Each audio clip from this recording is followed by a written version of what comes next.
आपने देखा क्लासिफिकेशन में 3 चीज़ें मैंने कहा था ना, वायरस, वीरोइड्स एंड लाइकेन। वायरस के बारे में आपने पढ़ा कि भाई बैक्टीरिया से भी ये छोटे होते हैं, ठीक है।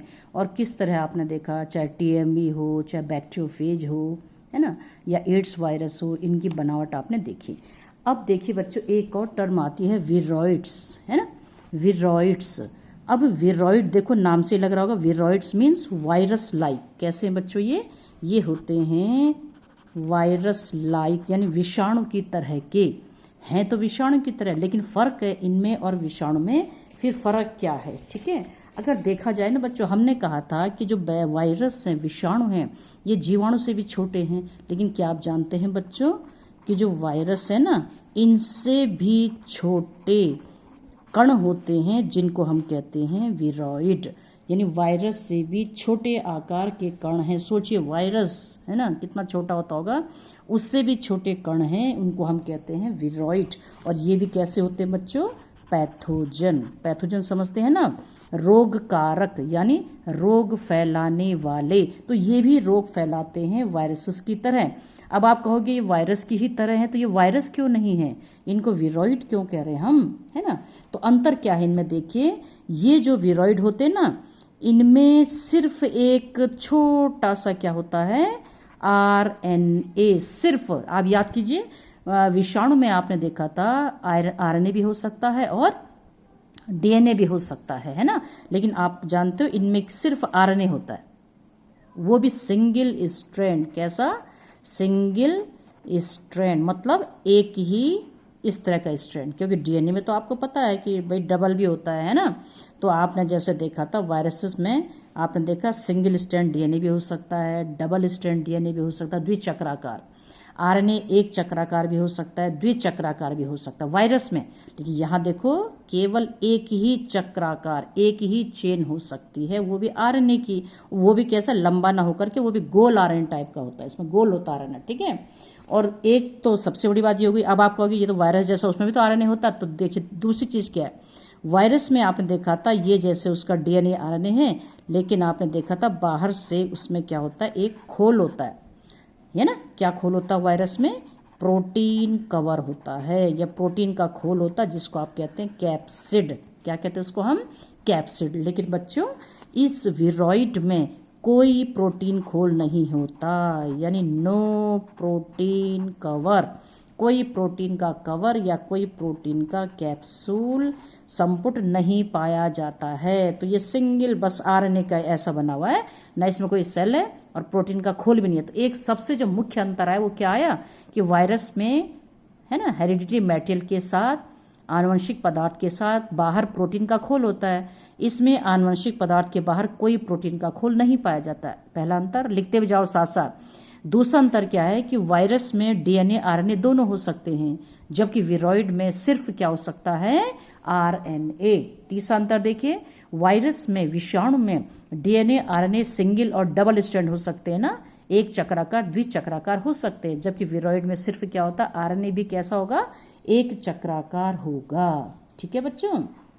अब जरा देखिए, ये भी क्योंकि सेल्फ रिप्लिकेट कर सकता है, अपने जैसे आरएनए बना सकता है, तो इसमें मेन चीज क्या, कहाँ रहते हैं ये वीरोइड रहते हैं मेनली प्लांट्स में। कहाँ रहते हैं मेनली, प्लांट। सिर्फ पादपों में ये पाए जाते हैं, उन्हीं पर ये निवास करते हैं और उन्हीं पर अनेक प्रकार के रोग फैलाने का काम जो है ये करते हैं। खासकर बच्चों जो हमारी जो एग्रीकल्चर में मेन जो इकोनॉमिकल वैल्यू देने वाली क्रॉप्स होती है, जैसे आपका पोटैटो है या टमाटो है या एप्पल्स हैं या कोकोनट है, ऐसी फसलें जो आपको आर्थिक लाभ देती है ना, उन्हीं पर ये जो है अनेक प्रकार के रोग फैलाते हैं। और इसलिए इनके द्वारा इन फसलों को बहुत ज़्यादा क्या हो जाता है, नुकसान जो है पहुंचाया जाता है। तो ये ज़्यादातर कहाँ निवास करते हैं, सिर्फ ओनली प्लांट्स पर।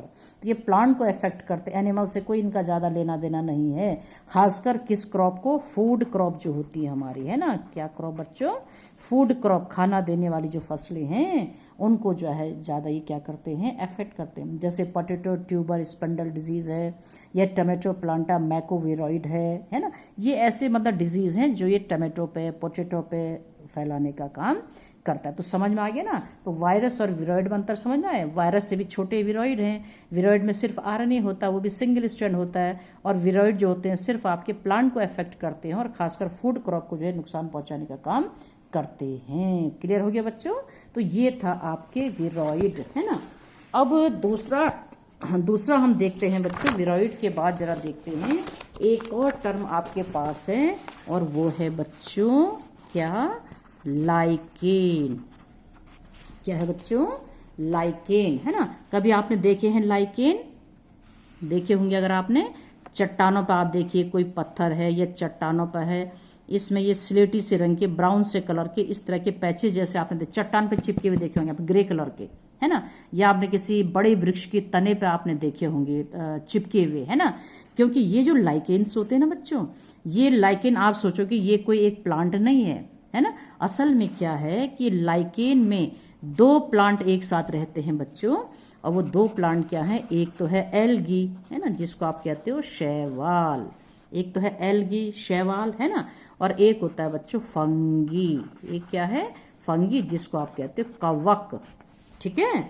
तो एल्गी एंड फंगी, या मैं कहूं शैवाल और कवक, ये दोनों मिल करके बनाते हैं लाइकेन। तो लाइकेन कोई एक पौधा नहीं है, एक जीव नहीं है, बल्कि ये दो जीवों का एक संबंध है। और ऐसा संबंध, पिछली बारी मैंने बताया था आपको, ऐसा संबंध जहां पर दो जीव साथ रहते हैं और दोनों एक दूसरे को फायदा ही फायदा देते हैं, बेनिफिट देते हैं, ऐसा संबंध क्या कहलाता है बच्चों, सिम्बियोसिस। ऐसे संबंध को कहते हैं सिम्बियोसिस, या इसको कहते हैं हम सहजीवन। क्या कहते हैं बच्चों इसको, सहजीवन। सह माने साथ साथ, जीवन व्यतीत कर रहे हैं दो जीव, और दोनों ही एक दूसरे को फायदा पहुंचा रहे हैं। तो ऐसा संबंध क्या कहलाता है, सिम्बियोसिस, है ना। या इसी में आता है म्यूचुअलिज्म।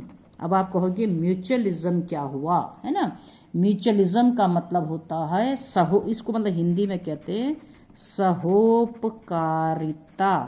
अब थोड़ा सा अंतर देख लो यहाँ पे। एक म्यूचुअलिज्म होता है बच्चों, एक होता है कमेंसलिज्म। आगे पढ़ोगे इसको आप, इसको कहते हैं सहभोजिता। मैं इसलिए यहाँ पे बता रही हूँ आपको दोनों चीज, क्योंकि म्यूचुअलिज्म हो या कमेंसलिज्म हो, दोनों ही सिम्बियोसिस ही है एक तरह से। लेकिन थोड़ा अंतर क्या होता है ना, सिम्बियोसिस में असल में क्या है, दो जीव साथ रहेंगे, दोनों एक दूसरे को लाभ पहुंचाएंगे, या एक ही को लाभ होगा लेकिन दूसरे को कभी भी नुकसान नहीं होगा। आप समझ गए मेरी बात को। मतलब सिम्बियोसिस, सहजीवन में दो जीव साथ रहेंगे, म्यूचुअलिज्म में भी, कमेंसलिज्म में भी, सहोपकारिता में भी साथ रहते हैं, सहभोजिता में भी साथ रहते हैं। लेकिन अगर दोनों को फायदा हो रहा तो वो सहोपकारिता है, म्यूचुअलिज्म। एक ही को फायदा हो रहा तो वो कमेंसलिज्म है, लेकिन नुकसान किसी को नहीं होगा। यही खासियत होती है किसकी, सिम्बियोसिस की। ठीक हो गया।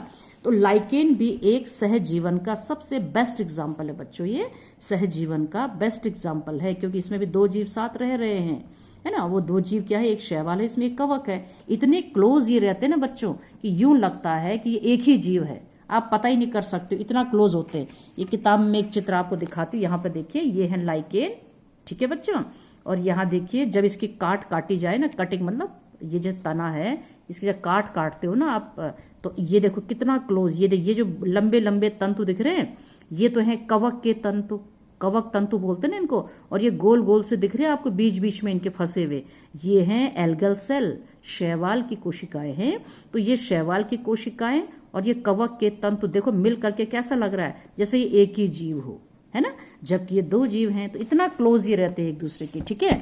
अब आप कह सकते हैं कि लाइकेन में अगर दो जीव साथ रह रहे हैं, आपके शैवाल और कवक, तो इनमें दोनों कैसे फायदा पहुंचाते हैं। सबसे पहले हम आते हैं एक जीव एल्गी, शैवाल। आप जानते हो बच्चों शैवाल कैसे होते हैं, ग्रीन कलर के होते ना। यानी इनमें क्या पाया जाता है, क्लोरोफिल। क्या पाया जाता है बच्चों इनमें, क्लोरोफिल, पर्णहरिम। और इसी की मदद से आपको पता ही है सारे प्लांट में क्लोरोफिल होता है।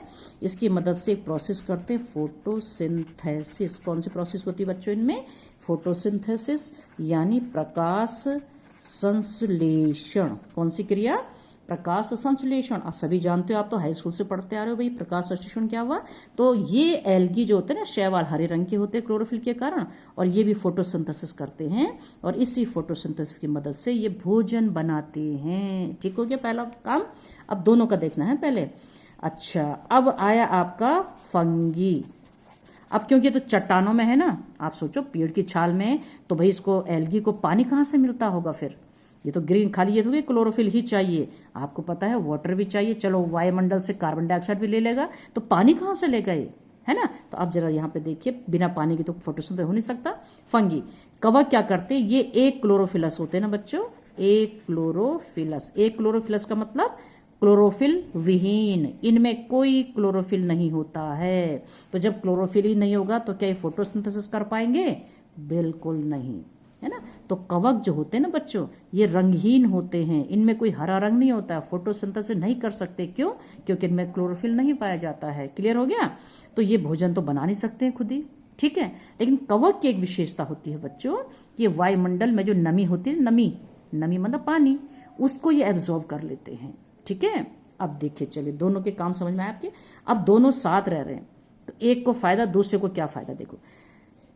क्योंकि एल्गी क्या कर रहा है, फोटोसिंथेसिस कर रहा है ना, भोजन बना रहा है ना, तो कवक तो बना नहीं सकता। तो कवक को क्या हो रहा है, बना बनाया भोजन मिल रहा है। मिल रहा कि नहीं मिल रहा, इसको तो बहुत फायदा हो रहा है कि एल्गी इसको भोजन दे रहा बना बना के, ठीक है। तो इसका फायदा हो गया। लेकिन बदले में ये क्या दे रहा है इसको, ये भी इसको भी तो देना है, तभी तो भाई सिम्बियोसिस होगा, तभी म्यूचुअलिज्म होगा कि नहीं। तो ये क्या करता है ना, वायुमंडलीय नमी को, क्योंकि पानी चाहिए ना फोटोसिंथेसिस के लिए, तो ये वायुमंडलीय नमी को, जो मिनरल्स होते हैं, जो वायुमंडलीय नमी होती है, उसको अवशोषित करता है अपने कवक तंतुओं के द्वारा, और किसको देता रहता है, शैवाल को। तो ये नमी को देता है शैवाल को, बदले में शैवाल देता है इसको क्या, रहने की जगह भी मिल रही है, और क्या हो रहा है, दोनों का फायदा हो रहा है। यानी इसको भोजन भी मिल गया, और इसको बदले में इसने क्या दे दिया, नमी अवशोषित करके दे दिया, फोटोसिंथेसिस। दोनों का फायदा हो गया ना। तो ऐसा संबंध कहलाता है सहजीवन, वो भी म्यूचुअलिज्म, दोनों को फायदा हो रहा है ना। आप समझ गए मेरी बात को। तो ये था आपका लाइकेन। तो लाइकेन क्या है, एक ऐसे जीव हैं जो कवक और शैवाल का एक संबंध है, जिसमें दोनों एक दूसरे को फायदा पहुंचाते हैं। तो क्लियर हुआ बच्चों। तो इस चैप्टर में आपने देखा, जो क्लासिफिकेशन हम पढ़ रहे थे, मोनेरा प्रोकैरियोटिक कोशिका आती है, जिसमें प्रोटिस्टा, जिसमें जो है यूकैरियोटिक कोशिका आती है, भले यूनिसेलुलर दोनों एक कोशी है, एंड फंगी, ठीक है। इन सब के अलावा आपके कोर्स को इस बार काफी कम कर दिया ना, बैक्टीरिया था नहीं, अगर हुआ आगे, अगर मान लो उत्तराखंड बोर्ड में रहा, तो हम इसको फिर पढ़ाएंगे बाद में, ठीक। फिलहाल तो जितना सीबीएसई ने कम कर दिया वही मैं ले रही हूँ। फिर 3 चीजों के बारे में आपके पास था, वायरस, लाइकेन एंड विरोइड। तो अंतर समझ में आ गया होगा ना आपको, यहाँ तक समझ में आया कि नहीं आया। चलिए फिर है आज के लिए इतना।